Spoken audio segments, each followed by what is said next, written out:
Siya ang commissioner ng National Commission of Senior Citizens. Alam mo, mga nabahala kapuso. ako dito, Joel. Kasi Kaya kailangan natin I'm sure, pag-usapan ito. Weng, hindi lang yung mga Hindi lang yung apat AITA. na AITA na nandun. Marami pong mga senior citizens ang wala lang paraan kung paano mailalabas yung kanilang hinaing Totoo sa delayed yan. nilang mga Totoo yan. benepisyo at higit sila, centenarian ka na. Oo. Aabutin ka pa ng 103, 102 bago mo makuha yung 100,000 pesos na nga lang. Maswerte nga sila, dumating na sila ng Totoo 100,000. yan. Oo. Di ba? Baka dapat to, nasa batas naman po yan. Dapat to, mabilis silang nabibigyan ho ng kanilang biyaya. Mandated by law. Nasa linya na natin si Commissioner Merceditas Gutierrez, ang CEO din po, no, Chief Executive Officer ng National Commission of Senior Citizens. Commissioner, magandang umaga. Si Joel Siweng po ito. Good morning, Joel and Weng. Magandang umaga, ma'am. Good morning sa ating mga senior citizens. Ay, na good morning, ma'am. nakikinig sa inyo. Opo. Ma'am, alam ko, alam ho namin, bago kayo dyan, ano? Pero, Oo, ito ba yung ano lang, nag-assume ako November. November? Ma'am, ito ba nasilip nyo na? Itong kaso nitong apat na AITA. AITA na Ay, ito? alam mo ba, immediately after napaalam sa akin yung reaksyon ng DSWD tungkol dyan sa apat na centenarians, ano? Kaagad nagpa-imbestigat, inalam ko kung anong pangyayari. Mhm. At Joel, Weng, wala pa sa amin application. Okay. Alam mo, pagka nag-apply sa ating mga senior citizens, ang application ay napafile sa OSCA. Okay. Kasi ang OSCA, siya ang nasa mismo sa komunidad, di ba? At malalaman kung sino yung mga senior citizens, sino ba yung mga centenarians na dyan, doon nag-apply. At ina-assess nila at pagkatapos nilang assess, evaluate, tingnan kung kumpleto ang mga dokumento, nagbibigay na endorsement ang mayor. At ang aplikasyon at ang endorsement, hindi pa. So noong magkaroon ng issue diyan, hindi pa na-receive ng National Commission of Senior Citizens. And nitong February 6, dated February 6, pero ngayon lang namin natanggap, may endorsement na ang municipal mayor, si Mayor Rodriguez, tungkol dito sa apat na ating mga senior citizens, no, sa Capiz, Tarlac. Commissioner, kasi ang issue din po dito, inabot sila ng lagpas ng 100. May 102, 101, 103. Kasi 2024 lang, Weng, nag-umpisa yan. Yes, March ma'am. 17, 2024. Oo. At pagka nag-submit ka ng application, wala pa sa amin that time. Wala pa sa commission na nasa DSWD pa, yung pagbibigay ng centenarian gift. Ang binibigay lang kasi ng komisyon, centenarian gift, yun lang. At wala pa sa amin yan noong 2024, that time. Yes, ma'am. March Kalilipat 17, lang sa oo. inyo. Pero ngayon, ma'am, Oo. ang isang issue dyan, bakit sabi ng DSWD, sa kanila matik dahil meron silang database. So, monitored nila kung sino na yung mga senior citizen na nag-100 years old. At sila mismo So, pumupunta. Silang pumupunta kahit walang application na pa-process. Oo. Sa inyo daw, Meron din kami database, pero bago pa lang komisyon, ano? Oo. Di ba? So, hindi pa Kaya ang kompleto ang database namin database. is only 9 million out of 11 million. At Okay. inuumpisa namin yan at pinipilit namin na matapos. Ang sabi Na pa kumukuha kami ng data from the PSA at ang mandato ng OSCA ay bigyan sa amin lahat ang mga data ng lahat ng mga senior citizens. ma'am, At kami ay naghihintay dyan dahil kasi pag nagbigay ka ng centenary, you have to see to it na talagang qualified. Hindi naman sa sususpect na may kalokohan, pero we would like to have the basis for the grant. Yes, Ito ma'am. nga napansin ko dito sa endorsement ng mayor, no, na I think ginawa talaga nila lahat ang magagawa nila. Nakita ko, yung mga birth certificate, hindi ba ang birth certificate ang proof of birth? Itong mga certificates na nakita ko ngayon, nito lang na-issue na-issue lang noong 2024. ma'am, baka naman dahil nandun sila naninirahan sa Malayo bundok. sila. Oo. At Yun saka na nga. marami Oo, sa dapat, ating mga sino ba yung, kasi ang aming opisina ay up to the regions only. Exactly. Wala kaming mga officers na naandyan mismo nagtatrabaho sa munisipyo at sa mga barangay. Exactly. Kaya Naiintindihan umaasa namin yan. tayo sa mga barangays na magbigay Yes. ng impormasyon sa komisyon. Naiintindihan namin yan, ma'am. So, dito ho sa particular na kaso ito, ma'am, ang may pagkukulang po rito, LGU. Tama ho ba? Ang OSCA. Ang masasabi ko ay hindi naman pagkukulang dahil kasi nag-a-assess din sila, di ba?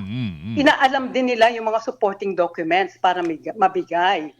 At meron din silang, kagaya nito na nakita ko, na 2024, na-issue na-issue lang kailan lang ang mga birth certificates dahil hindi nga sila nakapagpa-register siguro ng kanilang birth a long time ago. Kasi ito Exactly. 1920s ang birth eh. Mm. 1926, 1923. Yun nga po yung ipino-point out ko, Ma'am, kanina, Commissioner, na yan ay Oo. 100 years old na. So, hindi natin ma-expect na una, kahit may birth certificate yan, baka hindi Oo, kaya hindi nga natatago ngayon, yung dokumento ginagawa nila. na natin ng paraan, Mm-mm. pinag-aaralan na natin na hindi natin pahihirapan ang ating senior citizens. Paano Pakita mo pong pa lang sa paraan? kanila, makikita mo na matatanda na, di ba? Opo, ano pong paraan ng gagawin ngayon ng komisyon? Yung paraan nakikita natin pagka nagkaroon talaga ng pagsusuri o pagbibigay ng rekomendasyon ang ating OSCA, ating mga mayor sa ating yung talagang pinaghihinga natin ng impormasyon.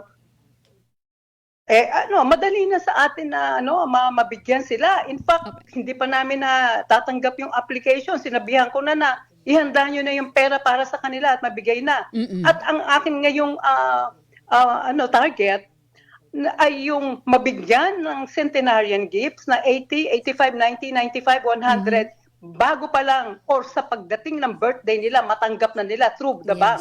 Mhm. So, Ma'am, Kasi ngayon ang nangyayari, ang tagal na nag-birthday, ang tagal na nag-80, ang tagal na nag-85, 95, hindi pa natatanggap, pinuproseso pa lang. Correct. So ngayon, months pa lang, alamin na natin sa kanila kung sino magbe-birthday ng 80, 85, 90, 95, at iproseso na natin para sa birthday nila. Meron silang birthday gift galing from the commission. Commissioner, magagawa po yun ng very effective pag nakompleto yung dative. Magagawa natin yan. Yung At data- in fact, nakipag-usap na kami sa Land Bank. Mm. At diretso na natin sa bangko para maging transparent. At walang pilian at merong resibo na natanggap through the bank. Itong mga centenarian gifts Yes, na to. ma'am. Ang punto ko, Ma'am Commissioner, ganito. Ang sabi niyo po, hindi pa kompleto ang database ninyo. Ang DSWD daw po ay willing tumulong sa inyo para makompleto yung inyong database para hindi na kayo mahirapan. Yun po ba ay willing niya tanggapin? Kasi kung matagal ng kumpleto ang database, di sana na ibigay na sa amin. Tingnan ko kung talagang kumpleto at bakit naman hindi tayo willing na makipag tie up. Makipagtulungan. Kung sino man mismo mayroong database na kumpleto. Dahil kasi, hindi mo makukumpleto yun. Dahil sa PSA, nanggagaling ang aming database. Di ba, ang senior citizens everyday, counting kami, nagiging senior Correct. citizens everyday. Opo. Mm. Pero kung mas malaki naman po yung database nila, di malaki din po ang maitutulong na sa inyo. Then you update na lang Oo, habang pero yung sa nakukuha mga yung centenarians, PSA. kasi ang binibigay lang namin ay centenarians. Hindi sa amin nanggagaling yung social pension at kung ano-ano pa. Oo. Centenarians lang na pag nakarating ka ng age na 80, 85, 90, 95, yun lang ang binibigay namin. At nakapagbigay na nga kami ng 90%, 96% of the budget for centenarians. We were able to do our job. Ay, that's good. That's good. So, to Hindi hear. po kami nagkukulang. Mhm. Wala po kami pagkukulang. Basta nasa amin ang aplikasyon, ipoprocess namin kaagad. Gano'n ang katagal yung processing ninyo bago maibigay po yung benefits Kung nakikita namin dokumento in 1 week, na kaya ilalabas nga po? ngayon ang purpose ang aming target is even before the birthday. Mm-mm. Kaya ngayon ang mga regional directors ay sinabihan ko na mag-submit na kayo lahat ng mga inirekomenda ng mga OSCA at para ma-process natin kaagad. Mhm. Ma'am, hindi naman po kayo kinukulang sa tao para do sa distribution nationwide kasi ang sabi niyo Hindi regional naman lang dahil kayo. kasi ang dinidistribute lang namin naman, kaunti lang naman yung centenarian na yan na budget eh. 3.2 billion, no? At 96% ang nabigay namin. Dahil kasi meron mga hindi nakakuha, meron mga namatay, na gano'n, na kailangan alamin namin. Ma'am, Oh. paano niyo naaabot? Ito'y napakaliit lang. Para naman namin, hindi pa namin magampanan. Correct. Oo nga po, tama Ma'am, po paano yun. yun Oh. Napakaliit. Samantala ang DSWD, bilyon-bilyon ang kanilang ang dinidistribute.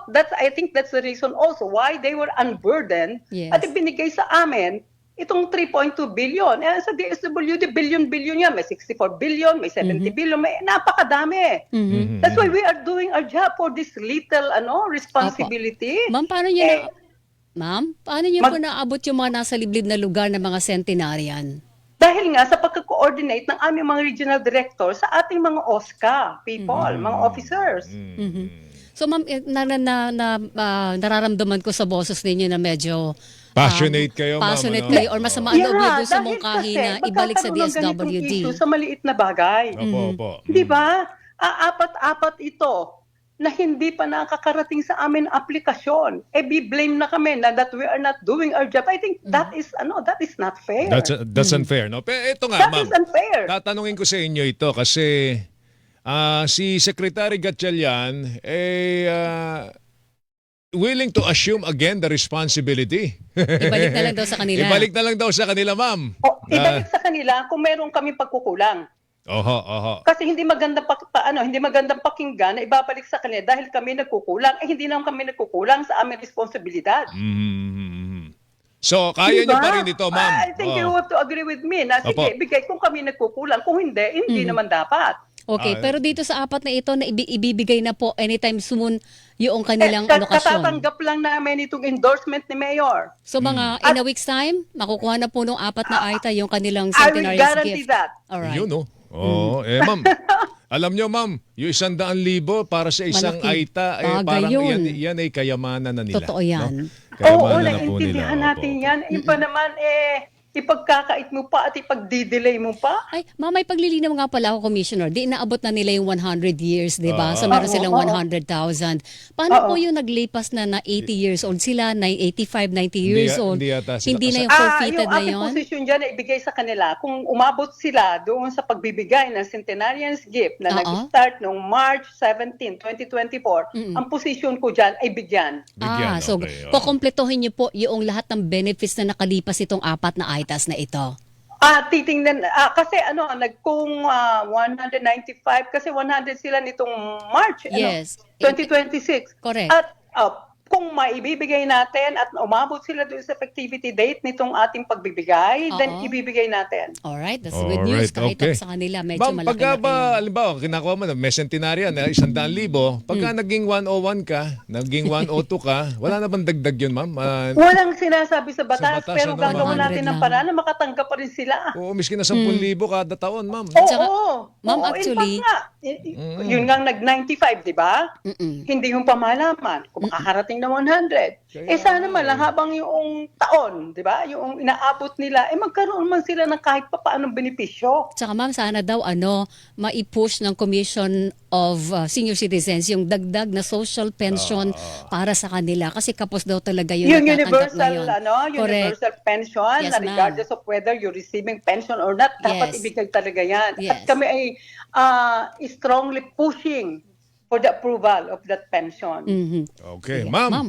Palagay ko hindi itong una huli, ha? Na Oo. makakausap ka namin. Medyo naging lang, Joel, init ang inyong puso. anytime, para na ipapaliwanag Oo, ma'am, namin ah. ang posisyon ng komisyon. Thank you po. Good Thank you, morning, ma'am. Salamat Mag-ingat sa kayo. pagbibigay nyo ng ng Mag-ingat. time sa amin. Good morning po. Good morning. Si Good morning. Commissioner Merceditas Gutierrez, National Commission of Senior Citizens. Biruin mo, Weng. Kinikilingan, walang pinoprotektahan.